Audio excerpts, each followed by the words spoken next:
Hello বন্ধুরা, তোমাদের সকলকে স্বাগত জানাই আমার এই চ্যানেলে। আজকে ভিডিওতে আমি তোমাদের সাথে একটি অনেক বড় খুশির খবর শেয়ার করব।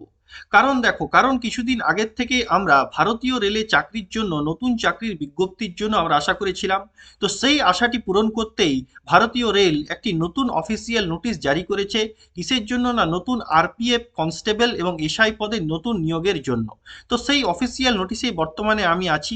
এই অফিসিয়াল নোটিশটি নিয়ে সমস্ত তথ্য আমি তোমাদের সাথে আলোচনা করব। এই যে দেখো, যেটা বললাম যে অফিসিয়াল নোটিশটি দেখো, ভারত সরকার, রেল মন্ত্রণালয় বা railway board, government of India, ministry of railway, railway board. Okay, এবার ডেটেড দেখো, নিউ দিল্লি, ডেটেড 2/1/2024, মানে 2 জানুয়ারি 2024 এই অফিসিয়াল নোটিশটি জারি করা হয়েছে। অতএব বুঝতেই পারছো এই যে নোটিশটি, এটি একটি অফিসিয়াল নোটিশ এবং একটি লেটেস্ট নোটিশ, কোনো পুরনো নোটিশ কিন্তু নয়। ওকে, এবার এই নোটিশটি কাকে পাঠানো হয়েছে দেখো, এখানে principal chief secretary commissioner RPF, principal chief secretary যে কমিশনার আছে আরপিএফ এর, তাকে পাঠানো হয়েছে। এবং অল জোনাল রেলওয়ে, সমস্ত জোনাল রেলওয়েগুলো আছে আমাদের দেশের, তাদের জেনারেল ম্যানেজারকে পাঠানো হয়েছে। এবারে দেখো এখানে কি, এই যে নোটিশটি, এখানে কি কি সম্পূর্ণ তথ্য কি কি দেওয়া আছে। তার মূল যে সাবজেক্ট যেটা হলো, সেটি হলো procedure for the recruitment of sub inspector and constable in RPF and আরপিএসএফ, মানে আরপিএফ এর কনস্টেবল এবং সাব ইন্সপেক্টর পদের যে নিয়োগ বিজ্ঞপ্তি, তার সম্পূর্ণ প্রসিডিওরটা কি হবে, সেটি এই যে নোটিশটিতে সম্পূর্ণভাবে আলোচনা করা হয়েছে। ওকে, এবারে দেখো মেন সম্পূর্ণ তথ্যগুলো তোমাদের সাথে আমি আলোচনা করছি। দেখো, procedure for the recruitment of sub inspector and constable in RPF and RPSF. Okay, যেটা আগেই বললাম। প্রথমে দেখো কি আছে না, ডিটারমিনেশন অফ ভ্যাকেন্সিস, মানে মোট কতগুলি ভ্যাকেন্সি থাকবে। মোট যে ভ্যাকেন্সিটা এখানে থাকবে, সেটি যে number of vacancy to be filled and shall be decided by the ministry of railway from time to time, মানে ভারতীয় রেল মন্ত্রকের তরফ থেকে বিভিন্ন যে সময় সময় যে অ্যানালিসিসগুলো করা হয় যে কত পদ খালি আছে, সেই হিসাবে যখন অফিসিয়াল নোটিফিকেশন বার হবে, তখন একটা একটা নাম্বার অফ ভ্যাকেন্সিটা কিন্তু জানা যাবে। ওকে, এবারে দেখো এখানে 10% of the vacancy reserve for the ex serviceman as per government of India instruction. Bharat সরকারের যে নির্দেশ অনুযায়ী 10% টোটাল ভ্যাকেন্সি, 10% এক্স সার্ভিসম্যানদের জন্য থাকবে। এবং 15% vacancy shall be reserve for women, women ক্যান্ডিডেটদের জন্য 15% ভ্যাকেন্সি, 15%, মানে 100টা ভ্যাকেন্সি বার হলে 15টা ভ্যাকেন্সি রিজার্ভ থাকবে উইমেন ক্যান্ডিডেটদের জন্য বা ফিমেল ক্যান্ডিডেটদের জন্য।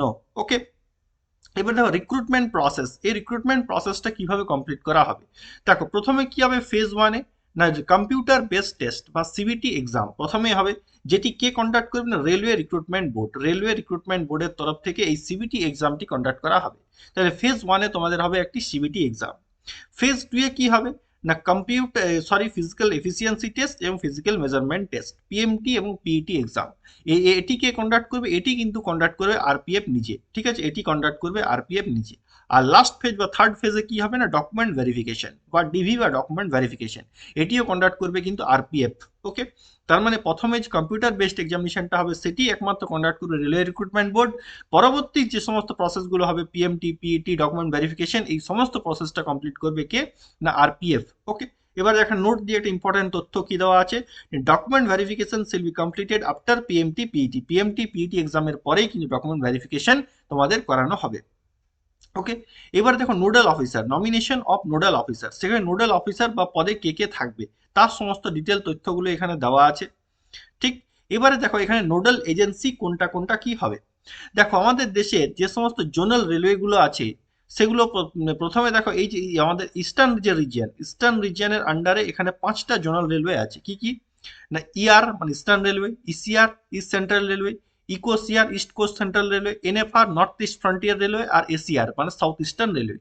এই যে 5টি টোটাল জোনাল যে রেলওয়ে আছে, এই 5টি total zonal railway nodal agency কি হবে না, ইআর বা ইস্টার্ন রেলওয়ে। ইস্টার্ন রেলওয়ে যার হেড অফিস হচ্ছে কলকাতাতে, সে হবে এই যে 5টি যে জোনাল রেলওয়ে আছে তার নোডাল এজেন্সি। ওকে, এবার ওয়েস্টার্ন রিজিয়নে যে জোনাল রেলওয়ে কি কি আছে না, western railway, west central railway, central railway, আর সাউথ ইস্ট সেন্ট্রাল রেলওয়ে। তার নোডাল এজেন্সি হবে কি না, সেন্ট্রাল রেলওয়ে, সিআর, যার হেড অফিস হচ্ছে তোমার কোথায়, দিল্লিতে। ওকে, এবারে আছে নর্থ, যে নর্থ রিজিয়নটা আছে, তার তার জোনাল রেলওয়ে কি কি আছে না, north railway, north central railway, north eastern railway, north western railway. এর নোডাল এজেন্সি হবে নর্দার্ন রেলওয়ে, এর ই হবে নোডাল এজেন্সি হবে নর্দার্ন রেলওয়ে। ওকে, আচ্ছা, সাউথ রিজিয়নে জোনাল এজেন্সি, জোনাল রেলওয়ে আছে তিনটা: southern railway, south central railway, south western railway. Okay, এর এর নোডাল এজেন্সি কি হবে না সাউদার্ন রেলওয়ে বা এসআর, সাউদার্ন রেলওয়ে।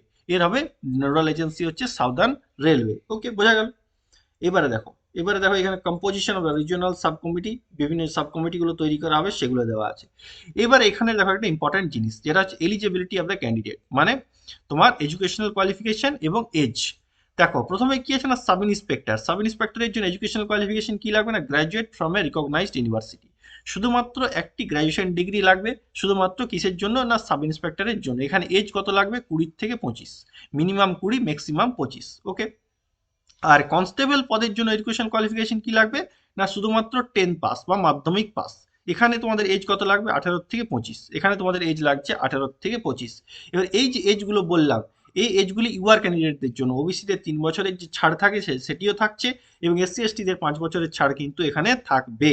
ওকে, এই যে দেখো এজ রিল্যাক্সেশন এখানে দেওয়া আছে, এসসি এসটিদের ক্ষেত্রে 5 বছর আর ওবিসিদের ক্ষেত্রে 3 বছর। ওকে, বোঝা গেল। তারপরে দেখো নেক্সট এবার দেখো ফিজিক্যাল মেজারমেন্ট টেস্ট। তোমাদের যে ফিজিক্যাল মেজারমেন্ট টেস্ট হবে সেগুলো কি কি হবে। ফিজিক্যাল মেজারমেন্ট টেস্টে কি হবে না, হাইট চেক করা হবে এবং চেস্ট শুধুমাত্র মেল ক্যান্ডিডেটদের জন্যই। ওকে, দেখো যারা ইউআর এবং ওবিসি ক্যান্ডিডেট ক্যাটাগরি আছো তাদের ক্ষেত্রে হাইট লাগছে 165 সেন্টিমিটার। ওকে, মেল ক্যান্ডিডেটদের লাগবে 165 আর ফিমেলদের লাগবে 157। মেল ক্যান্ডিডেটদের লাগছে 165, ফিমেলদের লাগবে 157। আর তোমার চেস্ট লাগবে আনএক্সপেন্ডেবল, মানে নর্মাল 80, ফুলি 5 ফলাতে হবে 85। ওকে, আর যারা এসসি এসটি ক্যান্ডিডেট আছো তাদের ক্ষেত্রে কত লাগবে না, 160 সেন্টিমিটার হাইট, এবং ফিমেলদের লাগবে 152 সেন্টিমিটার হাইট, আর চেস্ট লাগবে 76.2, আর ফোলাতে হবে 81.2। ওকে, বোঝা গেল।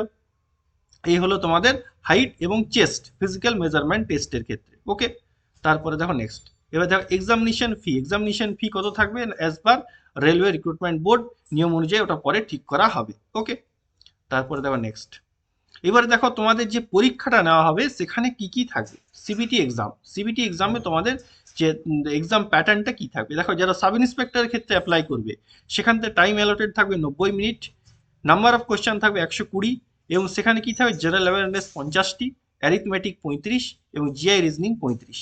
ওকে, general awareness 50, arithmetic 35, GI reasoning 35। Okay, আর কনস্টেবলের ক্ষেত্রে time allotment same 90, number of question 120, same general awareness 50, arithmetic 35 এবং জিআই রিজনিং 35, এই টোটাল 120। এই থাকছে তোমাদের সিবিটি এক্সামের প্যাটার্নটা। ওকে, এবার দেখো জেনারেল অ্যাওয়ারনেস, অ্যারিথমেটিক এবং জিআই রিজনিং এর ক্ষেত্রে পুরো ডিটেল সিলেবাসগুলো দেওয়া আছে।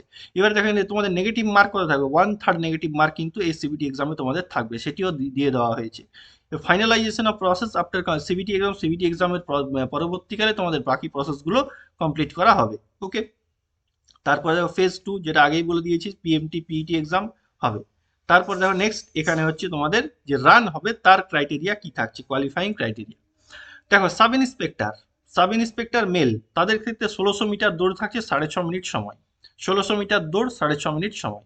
আর সাব ইন্সপেক্টর ফিমেলদের ক্ষেত্রে 800 মিটার দৌড় থাকছে 4 মিনিট সময়। ওকে, এবার সাব ইন্সপেক্টর মেল ক্যান্ডিডেট তাদের ক্ষেত্রে লং জাম্প থাকবে 12 ফিট, হাই জাম্প থাকবে 3 ফিট 9 ইঞ্চি, 3 ফিট 9 ইঞ্চি। আর সাব ইন্সপেক্টর ফিমেলদের ক্ষেত্রে লং জাম্প থাকছে 9 ফিট এবং হাই জাম্প থাকছে 3 ফিট। ওকে, এবার দেখো কনস্টেবল মেলদের ক্ষেত্রে 1600 মিটার দৌড় থাকছে 5 মিনিট 45 সেকেন্ডে, 5 মিনিট 45 সেকেন্ডে থাকবে। আর কনস্টেবল ফিমেল তাদের ক্ষেত্রে 800 মিটার দৌড় থাকছে 3 মিনিট 40 সেকেন্ডে। এবার যারা কনস্টেবল মেল আছো তাদের ক্ষেত্রে লং জাম্প থাকবে 14 ফিট এবং হাই জাম্প থাকবে 4 ফিট। ওকে, এবং কনস্টেবল ফিমেল যারা তাদের ক্ষেত্রে লং জাম্প থাকবে 9 ফিট এবং হাই জাম্প থাকছে 3 ফিট। ওকে, এটাই হচ্ছে তোমাদের যে মাঠে যে ক্রাইটেরিয়াগুলো থাকবে বা পিইটি এক্সাম তার ডিটেল তথ্যটা। ওকে, তাহলে পিইটি পিএমটি সমস্ত ডিটেল তথ্যগুলো বোঝা গেল। এবারে দেখো নেক্সট আর কি থাকবে। তারপরে ফেজ 3, যেটা আগেই বললাম, যেটা হবে ডকুমেন্ট ভেরিফিকেশন। ওকে, আর কি কি দেওয়া আছে তথ্য দেখে নিই অল্প। তারপর দেখো নাম্বার অফ রিটেন টেস্টে কোয়ালিফাইং কত কত, 120তে কোয়ালিফাইং হচ্ছে 4200। এগুলো দেখে লাভ নেই, কারণ হাইয়েস্ট নাম্বার অফ মার্কসেই তোমাদের ফাইনাল মেরিট তৈরি হবে। এগুলো শুধুমাত্র কোয়ালিফাইং ইন নেচার দেওয়া আছে, এগুলো সেরকম কিছু কিন্তু ভ্যালু কিন্তু নেই। ওকে, তারপরে দেখো নেক্সট আর কি কি দেওয়া আছে। বাকি সমস্ত কি সার্টিফিকেট তোমাদের লাগবে কি না থাকবে, তার কাস্ট সার্টিফিকেট এসসি এসটির ক্ষেত্রে তার ফরম্যাট কি থাকবে, সেই সমস্ত তথ্য কিন্তু এখানে দেওয়া আছে। ওকে, তাহলে এই হলো আরপিএফ এর যে নতুন নোটিশটি জারি করা হয়েছে রেলওয়ে বোর্ডের তরফ থেকে আরপিএফ এর নতুন নিয়োগের জন্য, তার সমস্ত ডিটেল তথ্যগুলো। অতএব বুঝতেই পারছো যে আরপিএফ এর ভ্যাকেন্সি, আরপিএফ এর নতুন ভ্যাকেন্সি কিন্তু তোমাদের খুব সামনে, খুব শীঘ্রই আরপিএফ এর নতুন ভ্যাকেন্সি বার হতে চলেছে।